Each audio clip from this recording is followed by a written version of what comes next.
Standard form, axis of symmetry, x equals negative b over 2a, yes? For the vertex, you take the x coordinate, or the axis of symmetry, x equals, that's the x coordinate of the vertex. You substitute it into the equation to find the y coordinate. In standard form, you know the x-intercepts, and the graph looks like that, yes? For vertex form, here's your equation. Your axis of symmetry is x equals h. Remember, that's the easy one. Vertex is at hk. We don't really have a miscellaneous, so we drew a penguin. All we know is the vertex on the graph. Intercept form, here's the equation. X equals p plus q over 2, because we're trying to find the middle of the two x-intercepts. Does it make sense that that is where the vertex would be, right in the middle of those two x-intercepts? We have to be careful of the signs. For the vertex, we take x equals, for the axis of symmetry, that's the x value, value of the coordinate. We plug it in to find the y value of the coordinate. And then we know the x-intercepts, p0 and q0. Yes? Okay, let's do some examples of this so that you feel a little bit more confident about this. Okay? And I also do have to introduce some vocabulary to you as we go. Okay? Y equals 1/2 x plus 2 times x minus 6. What do you have to be able to recognize first? What form it is? What form is this? It is intercept form, isn't it? Okay, it's intercept form. So we need to talk about the axis of symmetry. And we need to talk about the vertex. Those are the two things I need you to be able to tell me. Okay? Well, how do we find the axis of symmetry again in intercept form? P plus Q over 2, right? So what's P?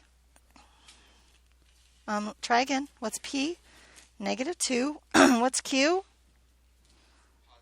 6 over 2. What's negative 2 plus 6? What's 4 divided by 2? So what is the axis of symmetry? Okay, we're going to fight. Okay, we're going to fight. Because every single time I wrote axis of symmetry, what did I write first? Axis of symmetry, looking at the graphs that we drew, the axis of symmetry is actually a line, right? Can we call a line 2? What do we call a line? X equals 2. Okay? Good, because I really didn't want to fight with you today. Yes. What do we know about the vertex already? What's the x-coordinate? 2. Look, what's the x-coordinate? X equals 2. Ha. Now, how do we find the y-coordinate? Plug it in. 1/2 times 2 plus 2 times 2 minus 6. Does anyone know what 2 plus 2 is? Excellent. Does anyone know what 2 minus 6 is? Negative 4. What's 4 times negative 4? Times 1/2? Negative 8, right? Questions? You got it? Okay. What about this one? Y equals x minus 5 squared plus 4.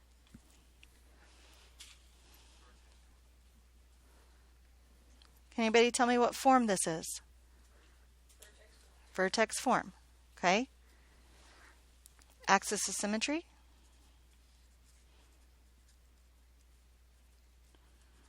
And vertex. I have a really hard time not just writing down the vertex in vertex form because it's so easy to see, right? HK, what's the vertex? 5, 4. Right? We just have our little star because we have to be careful of the signs right here, but it's HK. Guys, what's the axis of symmetry? Oh, we're going to fight. Oh my gosh. Ask me. In a minute.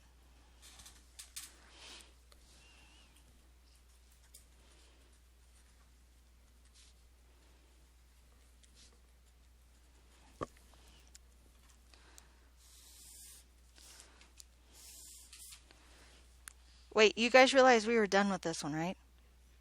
Some of you looked at me like, that's too easy, it can't be done. Okay. I'll tell you on your homework, there's one more thing you have to do on your homework.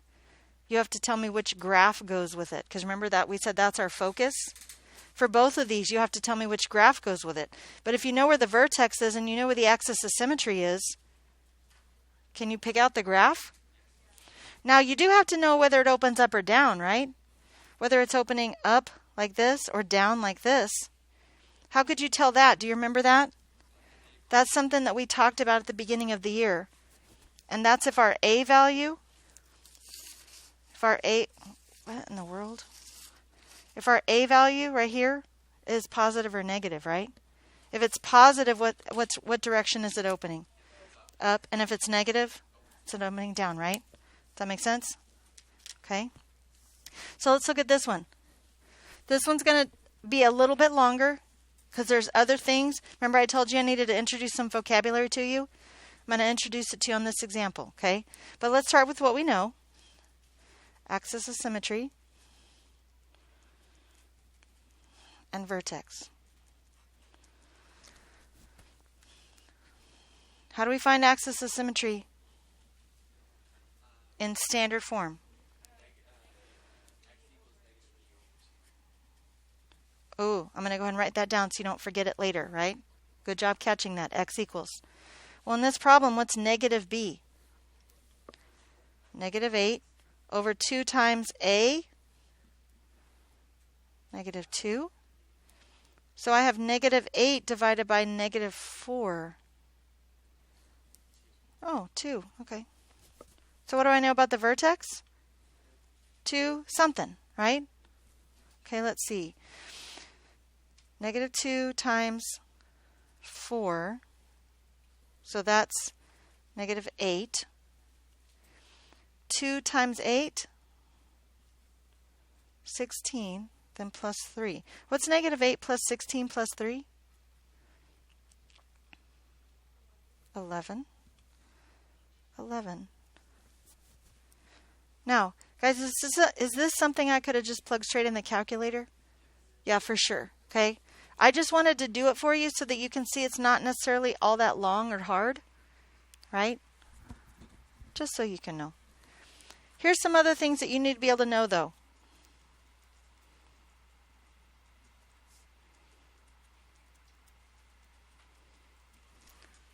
Does this parabola have a minimum or a maximum? Well, if this is my 1, 2, 1, 2, 3, 4, 5, 6, 7, 8, 9, 10, 11. There's my vertex. Which direction does this open? It opens down because of that negative sign, right? And I know... Ooh, what else do I know about it? The y-intercept is at 3, right? We know that from our standard form from 0c, right? And even if you didn't know which way it opened before, you know which way it opens now, right? Because you know if this is the vertex and it has to pass through that point, you know it has to go that way, right? So does this parabola have a minimum or a maximum? Does it have a lowest point or a highest point? Highest point. It has a maximum. What is that highest point? The whole point? This is not a line, it's a point. Where is the minimum or maximum always going to be? The vertex, right? For a functional parabola, a parabola that opens up or down, the minimum or maximum is always going to be the vertex. So don't try to make it too hard. You guys are good at that sometimes. I love you, and I'm just telling you that. I do the same thing. That's okay. I need you to tell me the domain. But remember, what's the domain of all functional parabolas? All real.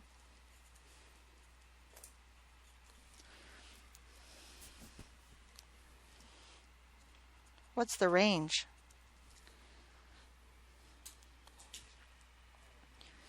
How high does it go? 11. How low does it go? So y is less than or equal to 11, or negative infinity to 11. Wait, remember I said I was introducing vocabulary to you guys? You guys seem to know what all this means already.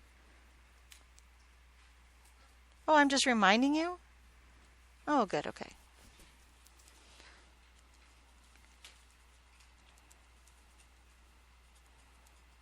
Whoops. I also need you to know where it's increasing and decreasing. But this is a domain issue. So we're talking about x coordinates. So as I go from left to right, I need you to be able to tell me where it's increasing and where it's decreasing. From left to right, what am I doing right now? Increasing. So on the left side of the vertex, I'm increasing, aren't I? So x coordinate is 2, so x is less than 2 is where I'm increasing, correct? Where am I decreasing? On the other side of it, right? So where x is greater than 2 is where I'm decreasing. Another way to say where I'm increasing is on the left side of 2. So what's another way to say where I'm decreasing? Right side of 2. Got it? Questions? Okay, so why aren't we increasing or decreasing at 2? Because we only said less than 2 or greater than 2. Why doesn't any of them greater than or equal, less than or equal? Can you be increasing or decreasing at a point? No. That's where we change direction. I'm not increasing or decreasing there. I'm increasing before it and decreasing after it. But this is not going to be or equal to. Does that make sense? Okay. What questions do you have about this?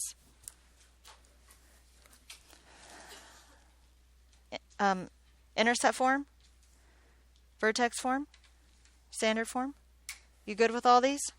If I gave you all this stuff, could you match the appropriate graph with it? Because you always have your calculator to punch it in, right? But you can tell before you do that which way it's opening, can't you? And if you know where the vertex is and where the axis of symmetry is and how it opens, couldn't you pick out the right graph? Yes? Any questions?